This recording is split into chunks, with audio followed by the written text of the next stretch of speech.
محەممەدی کوڕی عەبدوڵڵای کوڕی عەبدولموتەڵیب پەیامبەر و نێردراوی خوددا بۆ گرۆهی ئادەمی و پەریان و کۆتایی زنجیرەی پەیامبەران و نێردراوانیشە.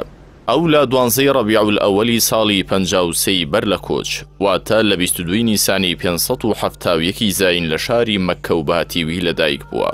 لە تەمەنی 4 ساڵیە حەلیمەتول سەعدیە دەبێتە دایەنی و چەند ساڵێک لە گوندژیان بەسەر دەبات و بەر لەوەی بگەڕێتەوە بۆ لای دایکی لە مەککە. لە تەمەنی 7 ساڵیدا دەبێت کە دایکی گیان لەدەست دەدات. عەبدولموتەڵیب با پیری لە خۆی دەگرێت. لە تەمەنی 8 ساڵیدا با پیری وەفات دەکات و پاشان ئەبوو تاڵیبی مامی لە خۆی دەگرێت و سەرپەرشتی گەورەبوونی دەکات. پێغەمبەر لەسەر بنەماکانی ڕازگۆیی و متمانە و ئەمەکداری پەروەردەکراوە، بەها و ڕەوشتە بەرزەکانی تێدا بەدیکراوە و هەر لە سەرەتاوە بەڕازگۆی متمانە پێکرا و ناسراوە. لە تەمەنی 25 ساڵیدا هاوسەرگیری لەگەڵ خات و خەدیجەی کچی خۆیلیتدا کردووە کە ژنێکی بازرگان و پایەداری ناو مەککە بووە. لە تەمەنی 40 ساڵیدا لەلایەن خۆی گەورەوە سروشی بۆ هاتووە و وەکو نێردرا و دەستی بە بانگەواز بۆ ئاینی پیرۆزی ئیسلام کردووە.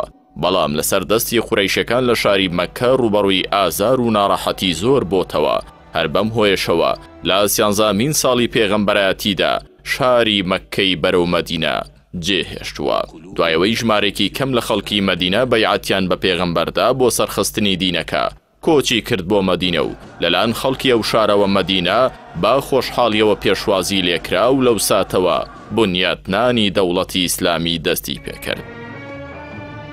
لە شاری مەدینە ئاینی ئیسلام چوە قۆناغێکی دیکە و پاش زۆربوونی ژمارەی مسڵمانان و پەیوەندیکردنیان لە مەدینە 3 جەنگی بەرامبەر بە بێباوەڕانی قوڕەیش کردووە کە بریتی بوون لە جەنگەکانی بەدر و ئوحود و خەندەق، هەروەها جەنگی دژی جوولەکەکان لە خەیبەر لە حەوتی کۆچیدا ئەنجامدا و فەتحی قەڵاکەی کرد.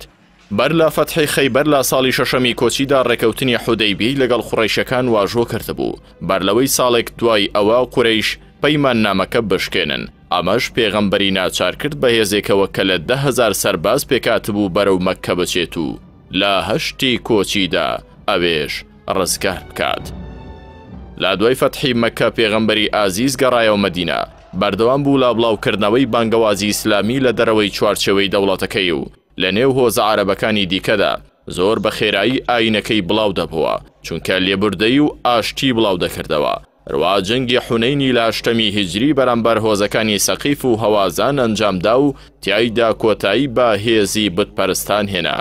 لە دوای پێجێگیرکردنی ئاینەکەی لە نیوە دوورگەی عەرەبیدا و لە ساڵی 632 زاینی و 11ی کۆچی لە تەمەنی 63 ساڵیدا پێغەمبەر وەفاتی کرد.